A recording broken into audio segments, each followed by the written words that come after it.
वह अपनी बेहोशी से जागी, लेकिन उसे यह एहसास हुआ कि वह समुद्र के पानी से घिरी हुई है। जल्दी से उसने आसपास के माहौल को देखने के लिए खुद को सहारा दिया। केबिन पूरी तरह से अस्त व्यस्त था। थोड़ी देर के लिए भ्रम की स्थिति में वह कुछ भी याद नहीं कर पाए। हालांकि जैसे ही वह केबिन से बाहर निकली, वह अपनी आंखों के सामने के दृश्य को देखकर चौंक गई। चारों ओर खाली समुद्र को देखते हुए महिला को आखिरकार वह सब याद आ गया जो हुआ था। वह और उसका प्रेमी एक तूफान का सामना कर चुके थे, जिसके कारण यह आपदा आई थी।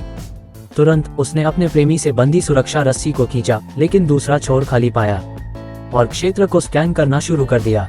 उसने अपने प्रेमी का नाम जोर से पुकारा और दूरबीन से क्षेत्र को स्कैन करना शुरू कर दिया।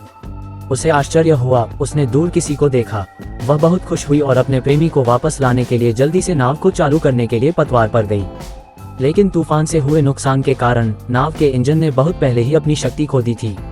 यहाँ तक कि स्टीयरिंग व्हील भी पूरी तरह से स्थिर लग रहा था। जब उसे एहसास हुआ कि प्रोपेलर में कुछ जाम हो गया है, तो उसने तुरंत मलबा हटाने के लिए कदम बढ़ाया। लेकिन जैसे ही उसने उपकरण से रस्सियों को काटा, वह जड़ता के कारण समुद्र में घसीट ली गई।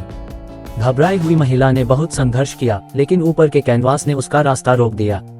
उसने कितनी भी कोशिश की, वह टस से मस नहीं हुआ। सौभाग्य से बहते पानी ने कैनवास को एक तरफ कर दिया और वह जल्दी से किनारे से बाहर निकल गई। नाव आगे बढ़ गई और कमजोर महिला तेजी से उसकी ओर तैर गई। आखिरकार वह वापस आ गई, लेकिन आराम करने का समय नहीं था। उसने तुरंत बचाव अभियान शुरू किया। अपनी कमर के चारों ओर रस्सी बांधकर वह फिर से समुद्र में कूद गई। जल्द ही वह अपने प्रेमी के पास पहुंच गई। उसकी कमजोर सांसों को सुनकर उसका बेचैन दिल आखिरकार शांत हो गया। सीमित संसाधनों के कारण वह केवल 2 तख्ते ही ढूंढ पाए और उस आदमी के घावों पर बेरहमी से उपचार किया, हालांकि वे बच गए। इस जानलेवा परीक्षा में खुशी कहीं नहीं थी, क्योंकि नाव की शक्ति बहुत पहले ही चली गई थी।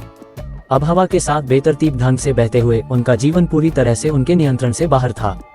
रोल, सबसे बुरी बात यह थी कि उसके प्रेमी के पैर पर घाव ने संक्रमण फैलाना शुरू कर दिया था और भोजन और ताज़ा पानी पहले ही खत्म हो चुका था। समय बीतने के साथ वे 3 दिनों तक समुद्र में भटकते रहे। उसका प्रेमी शुरू से ही मर चुका था। जीने की इच्छा रखने के लिए उसने कल्पना की कि वह भी जीवित है। अब सपना खत्म हो गया था।